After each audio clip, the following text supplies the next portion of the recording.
6 American soldiers were killed in Kuwait by an Iranian drone strike. That is the moment I want to start with, not the first press statement, not the first condemnation from Moscow, not the rise in oil prices, that 6 dead Americans. Because once you understand what sat behind that moment, the rest of the crisis stops looking like ordinary geopolitical opportunism and starts looking like something much colder. Russia was helping Iran see. That is the key. Publicly, Moscow condemned the war. It called for restraint. It warned about catastrophe. It sounded like exactly what everyone expected Russia, once again, speaking the language of international law and anti-American overreach. Privately, it was reportedly supplying Iran with targeting intelligence, including imagery from its satellite network, on the positions of U.S. warships, aircraft, and troop concentrations.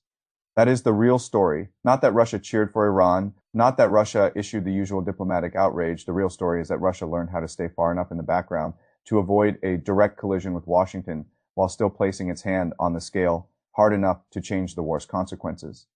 That is what happened here. And once you see it clearly, almost every part of the crisis takes on a different meaning. Go back to the opening of the war. The first bombs fall on the 28th of February. Iran is hit hard. Khamenei is killed. Hormuz begins to close. The United States and Israel look, at least in the first stage, like the side dictating events. Russia's public reaction is immediate and totally unsurprising. Lavrov condemns the attacks. Moscow speaks about recklessness, aggression, destabilization, humanitarian fallout. Nothing about that is new. What mattered was what happened in the space the public could not see. Iran's own surveillance capability had been degraded by the opening strikes. In that moment, the value of an outside intelligence picture becomes enormous. Russia could provide that picture, overhead imagery, positional awareness, the kind of military visibility that transforms a wounded state from a fighter lashing out in partial darkness into a state still capable of identifying, choosing, and hitting meaningful targets. That is why the Kuwait strike matters so much. It collapses the distance between abstract intelligence sharing and real death. If Russian assistance helped Iran locate American positions more accurately, then Moscow was not simply offering moral support to a partner under attack. It was helping shape the lethality of the war while keeping its fingerprints just faint enough to avoid the full cost of ownership. That is not accidental ambiguity. It is calculated ambiguity. And I think that phrase explains almost everything Russia did. Calculated ambiguity means giving just enough help to produce real effects, but not enough public visibility to force a direct confrontation. Calculated ambiguity means benefiting from the war without appearing in the war. Calculated ambiguity means knowing exactly how close to the line you can move without crossing it in a way the other side can politically answer. That is what Moscow achieved. And the first major reward for that achievement was oil. This is the point where the crisis becomes almost unbearable in its irony. Before the Iran war, Russia was under real pressure. Oil revenues were weakening, export volumes were down, the sanctions architecture, after years of looking too porous and too symbolic, was finally beginning to resemble something that could bite. Budget stress was becoming plausible. The Kremlin was facing the kind of year Western policymakers had long wanted it to face. Then America attacked Iran. Then Hormuz tightened. Then oil exploded upward. Suddenly, the most important variable in Russia's fiscal position reversed. That is not a side benefit. That is strategic oxygen. The rise in Russian oil revenue did not come because Moscow brilliantly re-engineered its economy. It came because America started a war in one of the world's most important energy zones and then could not stop the price shock from feeding straight into the revenue streams of another adversary it had been trying to weaken for years. That alone would have been a huge strategic win, but the story gets worse. Faced with higher energy prices and domestic pain, Washington temporarily loosened part of the sanctions environment around Russian oil transactions. That detail is extraordinary because it means the United States spent years building economic pressure, finally got that pressure to a meaningful level, then partially weakened it with its own hand because the political consequences of its own new war became too uncomfortable. That is not just bad luck, that is strategic self-injury. And Zelensky understood it immediately. He said Russia had played the Americans. What he meant was simple. Russia did not need to openly coerce Washington. It only needed to help sustain a level of regional disruption that made Washington start tearing holes in its own sanctions wall. That is a very advanced form of success. And while Russia was enjoying the oil windfall, it was also collecting another reward attention. This is the layer Western strategists still underestimate too often. Great. Power competition is not just about money or weapons. It is about where the dominant empire looks and how long it keeps looking there. A Washington consumed by Iran is a Washington less focused on Ukraine, a Pentagon moving air defense urgency into the Gulf is a pentagon with less room to prioritize Europe. A diplomatic system pulled into Middle East crisis management is a diplomatic system no longer leaning as hard on Russia. That is why the stalling of the Ukraine-related talks mattered so much. It was not a side effect. It was one of the prizes. Meetings slipped, bandwidth shrank, air defense politics shifted.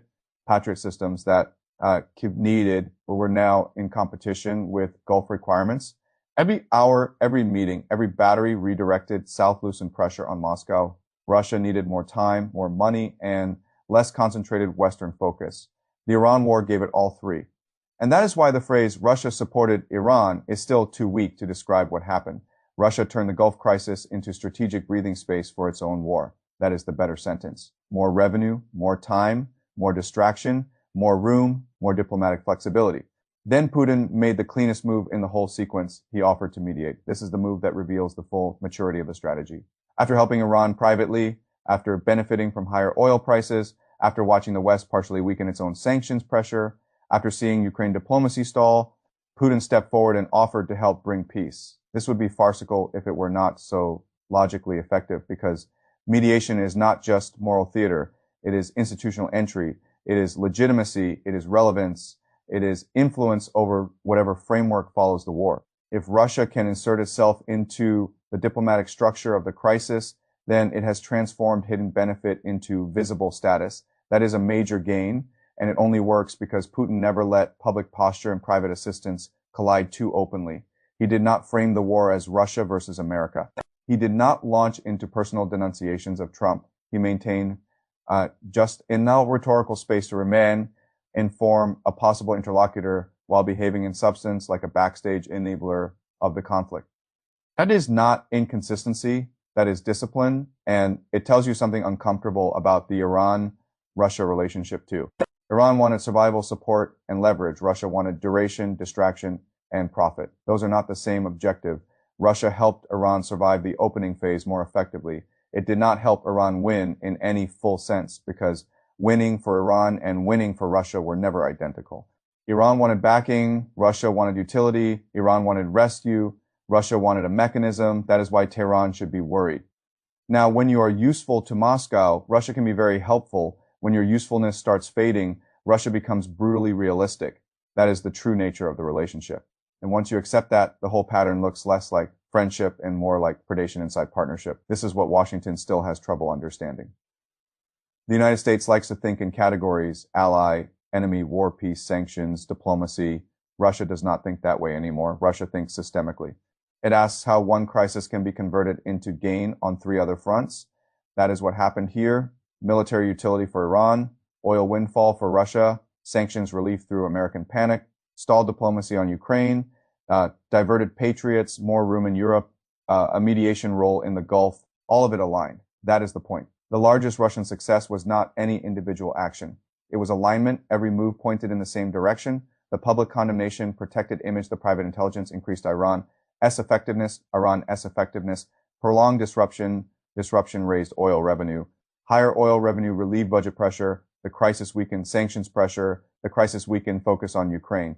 Putin then offered to mediate and convert all of that hidden advantage into formal relevance. That is not a series of happy coincidences.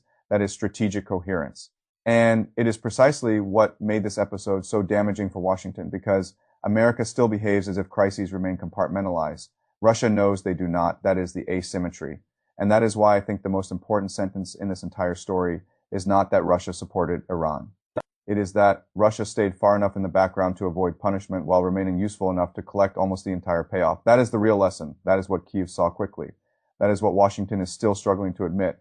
And that is why this moment matters far beyond the Gulf. Russia no longer needs dramatic battlefield victories to strengthen its position. It needs deniability, timing, and the ability to turn another country's war into its own strategic recovery. That is what it just did. Not with tanks, not with public ultimatums, with satellites, with patience, with ambiguity, and with the kind of cold strategic discipline that makes other people catastrophes look from Moscow like opportunity,